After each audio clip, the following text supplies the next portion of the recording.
मैं आप लोगों को आज वीडियो लाइक और सब्सक्राइब करने को नहीं बोलूँगी मेरे चैनल को।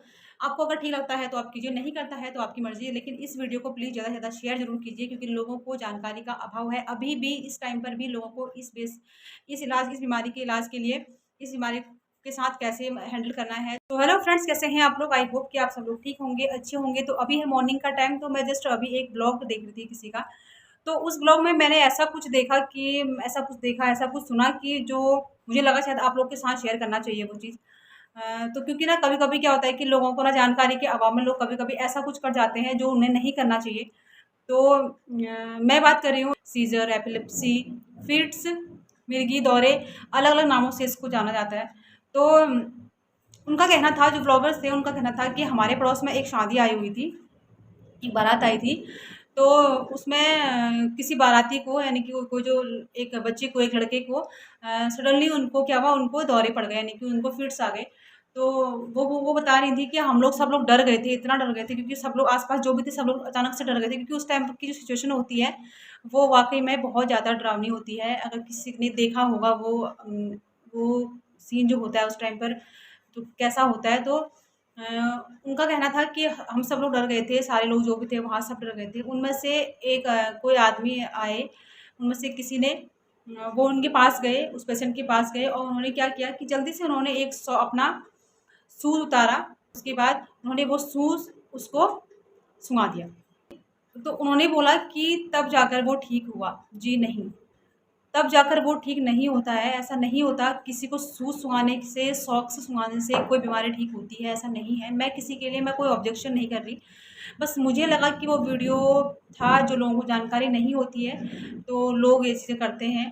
तो फ़र्स्ट ऑफ़ ऑल मैं आप लोग को बता दूँ कि इस टाइम जब भी किसी पर्सन को, किसी भी इंसान को सीज़र आता है, सीज़र का अटैक होता है, तो उसे कभी भी ये चीज़ें तो मत करें, कभी भी ये चीज़ें ना करें। और उसका फर्स्ट प्रिकॉशंस आप क्या करें कि उसको करवट के बल लेटा दीजिए, उस पेशेंट को करवट के बल लेटा दीजिए, और उसके मुँह में ना कोई चम्मच और ना उँगली, क्योंकि उस टाइम पे क्या होता है कि दाँत जो होते हैं वो जकड़ जाते हैं, है ना? दाँत के ऐसे वो जकड़ लेते हैं, तो उस टाइम पे दाँत खुलता नहीं है।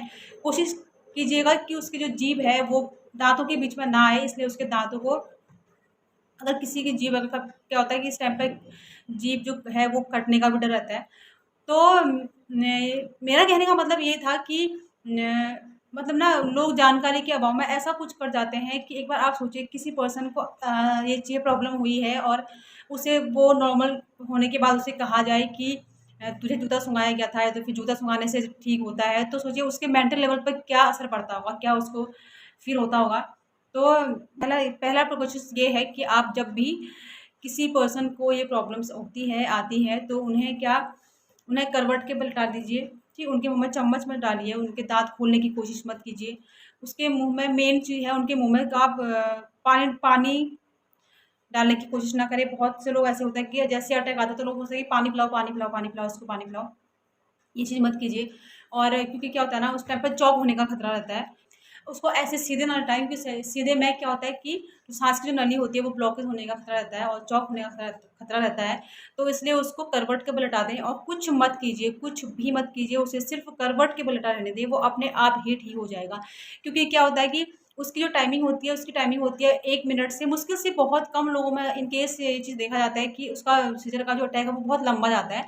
लेकिन बहुत कम लोगों में ये चीज़ होता है कि वो 1 मिनट या कुछ सेकंड के अंदर ही वो ठीक हो जाता है। तो हमें ये लगता है कि हमने उसको जल्दी से, उससे अटैक आया और हमने उसको जूता सूँघा दिया तो तब वो जाके वो ठीक हुआ है, ऐसा नहीं होता है। क्योंकि उसकी उसकी जो लिमिट है वो उतनी ही होगी, है ना? उसके ठीक होने की लिमिट जो होती है वो उतनी ही होगी। तो मैंने कहीं न कहीं वो चीज़ सुना था कि लोग पहले के टाइम पर लोग इस चीज़ को अपनाते थे, इस चीज़ को करते थे। तो अभी के टाइम पर भी लोग ये चीज़ें कर रहे हैं, तो कहीं न कहीं वो चीज़ बुरा लगता है, गलत लगता है।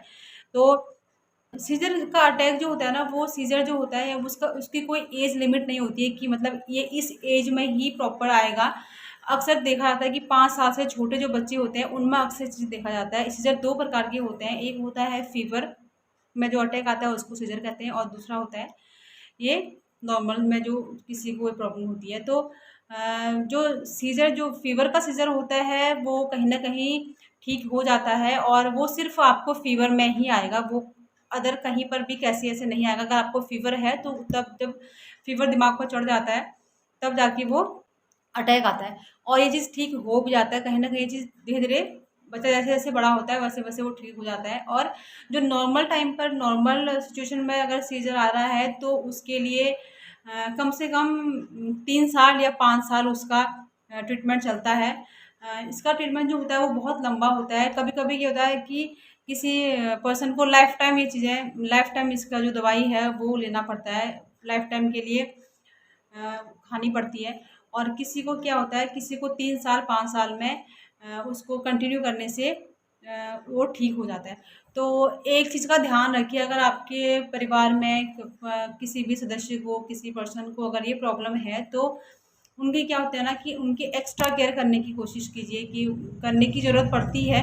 उन्हें कभी भी आग, पानी और हाइट से दूर रखना की कोशिश कीजिए। और ये होता है कि आपने अक्सर देखा होगा कभी बस ड्राइवर को, कभी रेलवे स्टेशन पे, कभी मेट्रो स्टेशन पे, कहीं बस स्टॉप पे, कहीं पर भी क्राउड पे, कहीं भी अटैक आ जाता है किसी पर्सन को। अगर आपके सामने अगर किसी पर्सन को ये अटैक आ रहा है तो उसके लिए प्लीज़ यही प्रिकॉशंस अपनाएं। और जो ये चीज़ लोग के अंदर है, मतलब लोगों के माइंड में बैठा हुआ है कि मिर्गी आने पर सिर्फ जूता ही सुंघाया जाता है, तो प्लीज़ ये चीज़ को ना करें, ये चीज़ कभी भी ना करें, रिक्वेस्ट है आप लोगों से। और दूसरी बात ये है कि अगर आपके फैमिली में किसी सदस्य को, किसी पर्सन को अगर ये प्रॉब्लम है तो उसके लिए एक आपको नेज़ल स्प्रे दिया जाता है। नेज़ल स्प्रे रिकमेंड करते हैं डॉक्टर। तो इसका नाम तो मैं आपको नहीं बताऊँगी क्योंकि वो डॉक्टर्स के रिकमेंड्स के बेस पर ही आपको मिलेगा। डॉक्टर्स आपको लिखेंगे कि ये आपको यूज़ करना चाहिए। तो वो परमानेंट, अगर आपके फैमिली में कोई पर्सन है तो वो नेज़ल स्प्रे जो है वो उसको अपने पास परमानेंट रखें, रख कर रखें। क्योंकि क्योंकि क्या होता है ना कि इसकी कोई टाइमिंग नहीं होती है कि कब आ जाए, कहाँ आ जाए, कैसे आ जाए, किसी को नहीं पता। तो ये होता है कि इसका यूज़ कैसे करना है वो डॉक्टर्स आपको बता देंगे। और क्या होता है कि अचानक से अगर किसी को प्रॉब्लम हो गई है और दोबारा ये चीज़ प्रॉब्लम ना हो हॉस्पिटल जाने तक, कोशिश करना कि जब जैसे एक बार अगर किसी को अटैक आता है तो उसको जब जब वो नॉर्मल हो जाता है उसके बाद उसको स्प्रे करें, उसके दोनों दोनों नाक में स्प्रे करें। और जल्दी से जल्दी कोशिश करें कि उसको हॉस्पिटल दिखाओ, हॉस्पिटल में उसको लेकर जाओ। और सीज़र का जो अटैक होते हैं वो अलग-अलग प्रकार के होते हैं। क्योंकि किसी को नॉर्मल होने के बाद क्या होता है कि किसी को नॉर्मल होने के बाद कुछ टाइम के लिए उसका जो मेमोरी होती है ना वो लॉस हो जाती है, कि उसको मतलब समझ में नहीं आता कि मैं कौन हूँ, मतलब कौन है सामने, अपने फादर्स, अपने मदर, अपने पेरेंट्स को वो नहीं पहचान पाते हैं। और किसी-किसी में ये होता है कि जो आदमी है, जो पर्सन है, अटैक आने के बाद वो बेहोश हो जाते हैं। और किसी-किसी में ऐसा होता है कि अटैक आने के बाद वो बिल्कुल नॉर्मल हो जाते हैं, जैसे हम आप हैं, बिल्कुल ऐसे नॉर्मल हो जाते हैं। तो इसलिए मैं ये प्रिकॉशंस आप लोग को अपनाई थी। और कभी भी ये चीज़ें ना करें। नंबर 1 है कि आप उसको करवट के बल लेटाइए, उसको उसके जो शरीर के जो कपड़े हैं उसको थोड़ा लूज़ कीजिए ताकि उसको साँस लेने में दिक्कत ना हो, है ना?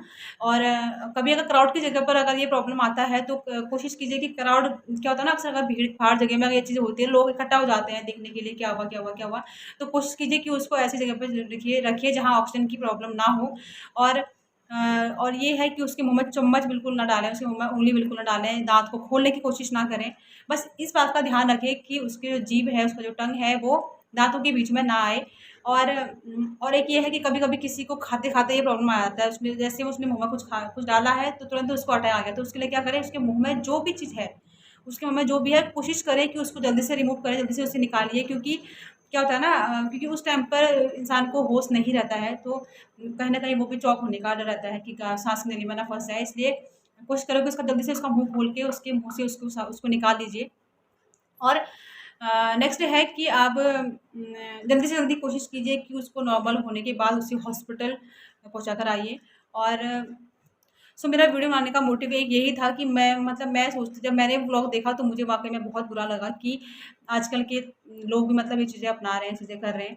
तो कभी भी ये चीज़ें ना करें। बस आप लोगों से एक रिक्वेस्ट है कि कभी भी ये चीज़ें ना करें। एक बार आप सोच के देखिए कि किसी पर्सन को अगर जूता सुंघाया जा रहा है तो उसको कहाँ, उसका मेंटल लेवल किस हद तक जाएगा। सोचिए उसका कॉन्फिडेंस लेवल कितना डाउन होगा। और कभी भी ये चीज़ें ना करें। और भीड़-भाड़ वाली जगह पे अगर आप किसी को ये चीज़ें होते हुए देख रहे हैं तो प्लीज़ उसकी हेल्प कीजिए, ना कि उससे डरिए कि वो, क्योंकि उस टाइम पर उसको आपकी हेल्प की ज़रूरत है। मेरे साथ भी ऐसा हुआ था, एक बच्चा था कोई, तो उसको भी मेरे सामने ही उसको अटैक आया था। तो मैंने देखा कि जैसे उसको अटैक आया है तो सब लोग डरने लगे थे। तो मैंने ये क्या कोशिश की कि उसको उसके साथ में उसके फादर थे। बच्चा बड़ा था, कम से कम 10 या 12 साल का बच्चा होगा। तो उसके फादर उसके साथ थे, तो वो रोने लगी। अब होता ही है क्योंकि और सारे पेरेंट जो भी सब लोग थे, वो सब लोग वहाँ से सब लोग हट गए थे और उसको जल्दी से मैंने क्या किया, उसको हल्के से उसको करवट के पलटा दिया था और कुछ सेकंड में ही 10 मान के चलिए 10 या 20 सेकंड में ही वो बच्चा ठीक हो गया था, नॉर्मल हो गया था। मैं बात कर रही हूँ दिल्ली एम्स की बात कर रही हूँ। जब हम लोग एम्स से हम लोग गए हुए थे एक बार, तो वहाँ वहाँ पर ये प्रॉब्लम हुई थी। तो ट्रीटमेंट के लिए ही उस बच्चे को लेकर आया गया था हॉस्पिटल में, तो उसको वहीं पर वो प्रॉब्लम हो गई थी।